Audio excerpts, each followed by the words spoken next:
আসসালামু আলাইকুম ভাই। ওয়ালাইকুম আসসালাম। কি ভাই অবস্থা? কুড়িটার একটা বিপদে পড়েছি ভাই। বিপদ কি হয়েছে কি? ভাই আমার কিস্তিওয়ালা বাড়ির পরে এসে বসে রয়েছে ভাই, 2000 টাকা কিস্তি ভাই, কাজ কাম হয়নি, ম্যানেজ করতে পারিনি। যদি দিতেন ভাই 1 সপ্তাহ বাদ দিয়ে দিতাম। এক সপ্তাহ মধ্যে দিয়ে দেবেন? জি ভাই, জি ভাই, আজকে সোমবার, পরে সোমবারের মধ্যে দিয়ে দিবান ভাই। ঠিক আছে, যেহেতু বিপদে পড়েছেন তাহলে টাকাটা রাখেন, তাহলে পরে সোমবারে দিয়ে দিন। জি ভাই, খুব উপকার করলেন ভাই। আসসালামু আলাইকুম। দেখ, দোস্ত কোন যাচ্ছিস? আরে যাচ্ছিলাম একটু বাজারে, মনে করলাম একটু গোশ কিনবো। বিরাট বিপদে পড়েছে, কিস্তিওয়ালা বাড়ির পরে এসে বসে রয়েছে, 1,000 টাকার দরকার। দোস্ত একটু দে না। 1000 টাকায় আমার কাছে আছে। আরে তো সোমবারে দিয়ে দিবা না ভাই, তুই দে না। তোর করবো দে দে দে, নে, তাহলে 1000 টাকা। খুব বাঁচালি। গেলাম। আমি যদি আমার কিস্তিওয়ালা বাড়ি পরে এসে বসে রয়েছে, 1,000 টাকা হলার লাগবে, দিয়ে না ভাই। আমার কাছে তো টাকা আছে ভাই, কিন্তু আমার ভাই মঙ্গলবারে ভাই কিস্তি রয়েছে। তোর মঙ্গলবারের আগে আমি দিয়ে দিবা না, তুই আমার দে ভাই, উপকারটা কর ভাই, না আমার ভালো। মঙ্গলবারের আগে দিয়ে দিন। হ্যাঁ হ্যাঁ, দিবানের মতো। তুই ভালো থাক ভাই।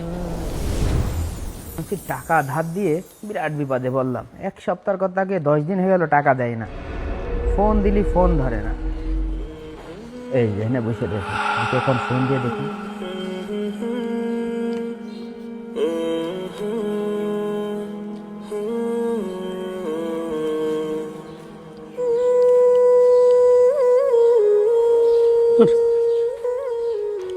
নম্বর, ফোন কেটে দিল।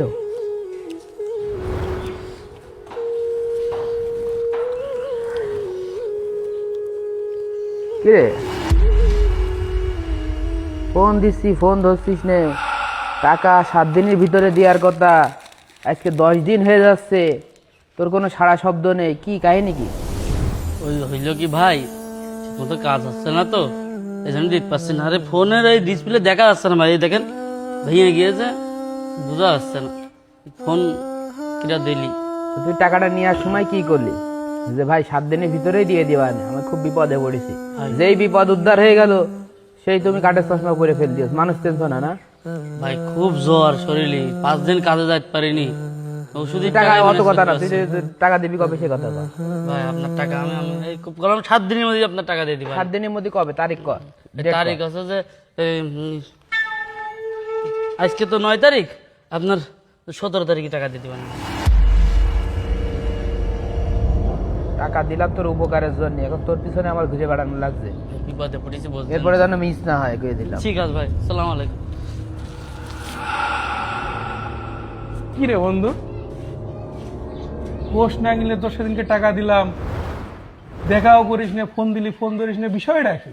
হাত দোস্ত সে কথা কইস নি, তোর কাছে টাকা নিয়ে যাওয়ার পরের দিন তো এরাম শরীর খারাপ হয়েছে, কাজেই যাইতে পারছি না, তো টাকা দেবো কানতে। সেদিন তো খুব ভালোভাবে কয়ে গেলি যে কিস্তি হলে আমি তোর টাকাটা দিয়ে দিবানে। দিয়ে দিবান দোস্ত, দিয়ে দিবান, তুই কিছু মনে করিস না, তোর টাকাটা দিয়ে দিবা না। শোন ভাই, অত কথা নেই, তুই আজকের ভিতরে আমার টাকা দিবি না, কিন্তু তোর সাথে বন্ধুত্ব থাকবে না। দিয়ে দিবা না, দিয়ে দিবা না, তুই যা, আমি এখন খুব ব্যস্ত, আমি তোর টাকা দিয়ে দিবা না। শোন ভাই, বাড়ি আছেন? জি ভাই, কি হয়েছে? আর ভাই আসলাম একটা সমস্যায় পড়ে, বুঝলেন? ওই যে আপনার বন্ধু আরিফুল আছে না, হ্যাঁ ভাই। তো গত 15 দিন আগে মনে করেন যে আমার কাছ থেকে 2000 টাকা নিল, বলে যে খুব কিস্তিতে খুব সমস্যা বেড়েছে। তা আমি ভালো মানুষ মনে করে দিয়েছি। আরো 2-3 জনের কাছ থেকে এরকম 1000, 1500, 2000 করে টাকা নিয়েছে। তারাও এসে আমার কাছে কষ্ট, এখন ওর হাতেও পাচ্ছি না, ধরতেও পাচ্ছি না, টাকাটা আদায়ও করতে পারছি না। যেহেতু আপনার বন্ধু, তো টাকাটা ব্যবস্থা করে দেওয়া যায় নাকি? আরে ভাই, সেই কথা আর করছেন, ও তো আমার কাছ থেকেও টাকা নিয়েছে। কি করেন, আপনার কাছ থেকেও টাকা নিয়েছে?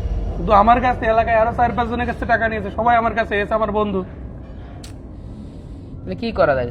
মানে এর তো একটা সমাধান করা উচিত। চলেন দিন ওর বাড়ি বাজবে। চলেন। আসেন। কি রে ভাই? কি রে বন্ধু? এই টাকাটা দে। কিসের টাকা ভাই? খারাপ না ভাই? কিসের টাকা মানে ভাই? আরে তুই যে 20 দিন আগে আমার কাছ থেকে টাকা নিলি 2000, আর তোর বন্ধুর কাছ থেকে নিলি 1000, সেই টাকাটা কষ্ট করে 1000 টাকার নোট নিলি, টাকাটা বের কর। তাড়াতাড়ি দে ভাই, টাকা দে, টাকা দে। কি করছেন ভাই? ওরে আল্লাহ, আপনি তো বুঝতে পারছেন, মনে হয় বুঝাতে হবে। তুই কি নাটক ফাটক করতি নাকি? ভাই কি করছেন, আমি চিনি না আপনাকে। ভাই ও তো ফিসা দিতে হবে। বুঝতে পারছি ভাই, এর চিন্তা এই, আছে না। টাকা দে। এই, তোর মারার আগেই কাজ। সমাজে এই সমস্ত লোভী মানুষের কারণে মানুষ টাকা ধার দিতে চায় না, মানুষের বিপদেও টাকা ধার দিতে চায় না। ভিডিওটা শেয়ার করে সবার মাঝে ছড়িয়ে দিই।